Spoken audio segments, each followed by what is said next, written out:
So they say men don't talk. They say women don't listen. Says who? Oh, men talk, just not as much as we do. So I'm getting in 10 minutes, getting their stories, getting out. We chatting, we dialoguing, we talking, we flowing, we vibing. It's fun, it's free. This is Discussions with Rae-Shan. Hey everybody, it's Rae-Shan. Y'all, I am back with Discussions. You know the premise of the show. They say men don't talk, but men do talk. They just don't talk as much as we do. So I got my stopwatch here. You guys, we got 10 minutes to get his story. Tell everybody who you are. My name is Craig Holliday. I'm one of the associate pastors at the Brooklyn Tabernacle here in downtown Brooklyn. I've been on staff here for the last 15 years, and I am over a number of ministries here, and I serve here faithfully. So let's get to it. So, I want to give you that scripture. 1 Corinthians is at 13. You can help me with it. It says, when I was a child, I spoke as a child and I did childish things. And I want you to take that, I want to approach that with you from the standpoint of relationships. Right. And, a while back, you're married now and all that, but a while back you were single and you were living a life. Right. And you were living with a woman, like a lot of men do. Mm-hmm. And I just want you to take me from beginning, middle, and end, a little bit about your character and that relationship. Well, at that time when I moved in with my girlfriend at the time, I was probably 1 year out of undergrad. And so we moved in out of convenience. She was 3 years older than me, so she kind of knew what she wanted in life. I was just still trying to figure myself out. You're 1 year away from school, and you're trying to land the ideal job and go down the right career path. And so we moved in together, and at that time I was very immature. And so I can relate to when Paul is making that transition after talking about love, because 1 Corinthians 13 is the love chapter. Yes. But then he makes a transition where he says, when I thought as a child, I reasoned as a child, I spoke as a child.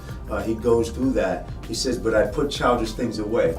I wasn't ready to put childish things away, so I had a lot of childish behaviors in me, but her expectation is that I was going to grow up and become this man that she wanted me to become. So now, well, you guys can't see Craig, but Craig is the 6'4", 6'2", tall, fine. 6'4", don't take inches from me. Okay, 6'4", so ladies, when we see him like the Idris Jr. But now, so you're living with her, and I'm sure she, being a woman, she probably wanted to be married and wanted to do happily ever after with you. Right. And that just wasn't in your mind frame at the time? Well, I wouldn't even say it wasn't in my mind frame. It wasn't something I even considered, because here I was, still playing sports, just starting out on my career path at the time. I was working for a Fortune 500 company. I was working for American Express at the time. You had we it started going dating and going on, okay, as they say. And so at that time, I was still, my mindset was still living like I was free, even though single, I should say, but I was living with this woman. Okay. And you were born and raised in church. Yes. So you're a church guy. Well, I had a drug problem. My mom drugged me to church every Sunday. Like that. So I wasn't say I was born and raised. I wasn't born again though. Okay. So I played church. So you was in church, but church wasn't in you as well. Exactly. Okay. No. Yeah. All I didn't right. have a relationship with Christ. Okay. So take me to the point where you felt like, what, I'm living with this woman and, but something's not right, but I want to make a change. I want to grow up. Well, the change happened because of her getting tired of all the stuff I put her through. I mean, we lived together for 6.5 years, and so I kind of understand sometimes when people say, why do people stay in a bad relationship for so long? You're hoping that this person would see the light and change. Right. And so at some point in time, she got to a place where she said, it's not going to change. He's not going to change. He doesn't want to change.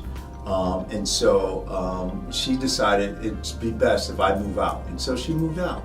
And so when she moved out, now I'm coming home to this empty apartment, and now I have time to reflect, because all that time I was always going. I was always on the move. I was still traveling a lot. But I always had that mindset that when I get home, it's going to be a certain situation. But now I'm coming home and it's empty. I'm coming to this apartment, it's empty. There's only so many ESPN reruns you can watch on SportsCenter. And so now I have to do some self-reflection. And so as I begin to self-reflect, I begin to realize that I was this guy who was pretty empty and pretty immature. Were you calling her and saying like, baby, come back or anything like that, or no? No, I didn't call her. I would try to reach out to her from time to time. However, she was really trying to move on with her life. Tired. Yeah, she was tired. I put her through quite a bit. And at any point in those 6 years, did you think about saying, I want to marry you, I want to?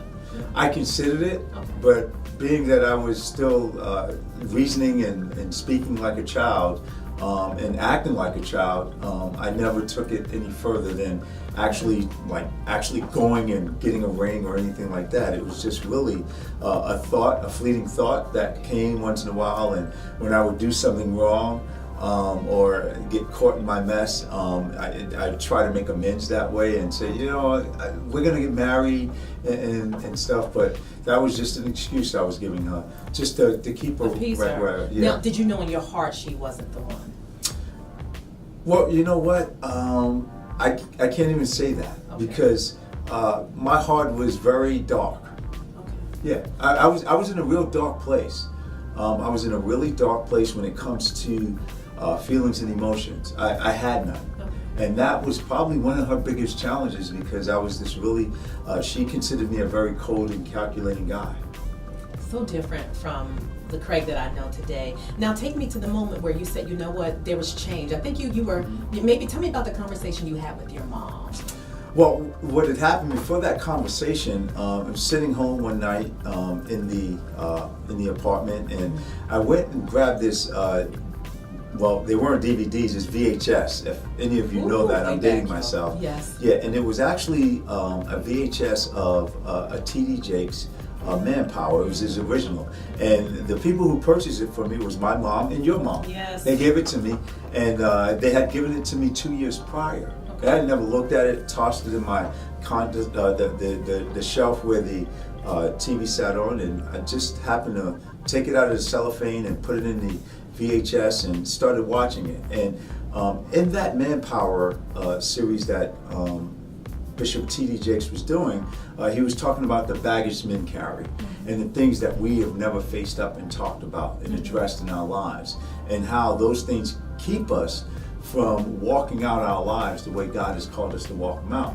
And as he was going through his sermon, I'm sitting there and I'm saying, wow, this guy's reading my mail. He's literally reading my mail. He's sitting at my kitchen table. He's telling me a lot about who I am. And so he began to talk about dealing with the abandonment issues of having a dad who was never there and stuff. And I had to come at the end of that sermon, come to a place where I realized that I had never dealt with the abandonment issues that I had when it came to my father, because my dad was out of my life when I was 10 years old.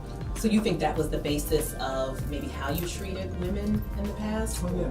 I would say that was definitely the catalyst for how I treated women. And it wasn't that I was physically abusive or anything like that, because I can never imagine being physically abusive to a woman. I was more emotionally abusive. And so I think that was even worse. And because I would not allow anyone in. I was very guarded, very protective, and one of the things that my girlfriend, when I lived with her, would always say is that I don't know who you are. I've been living with you all this time, and you've never allowed me to know who you are. That's scary. Now, one thing, I know people make mistakes, they mess up, but I believe it's how you fix it. And I think some men have an issue with going back and saying, I apologize, do you forgive me? Did you ever reach back out and apologize? And we got a minute and 33 seconds. Wow. Did you ever go reach back and apologize? Yes, I have. And you know what? I don't think it was sufficient enough. So if I ever saw her again, I would really apologize, because I'm at a totally different place now in my life. The way I filter life now is totally different. Where are you today? Today I'm in a place where I've been married successfully for just under 19 years. I have a beautiful wife named Vanessa, and we serve here at the church at the Brooklyn Tabernacle. We serve in our premarital ministry. We serve in our marriage ministry. I'm over the men's ministry, go figure. Awesome, right? I've been over the men's ministry for the last 10 plus years. and it's very vibrant. Do you talk to men about these type of issues? Yes, okay. I talk to men. I do articles. My wife and I do couples counseling. I do marriage counseling. I do biblical. I mentor a lot of guys, and so I try to point guys towards Jesus because He's the answer. He's the antidote for our sin sickness. Boys play house, men get married. Boys make babies, men rear children. Boys won't raise their own children, men will raise someone else's. Boys seek to simply survive their women's disrespect. Men seek to understand her with their heart. Boys are content with female companionship. Men welcome intimacy. Boys seek popularity. Men win respect. Boys cast blame. Men own responsibility. Boys invent excuses for their failures. Men produce strategies for success. Boys look for someone else to take care of them. Men look for someone to take care of. Discussions, an RNB Media Group production.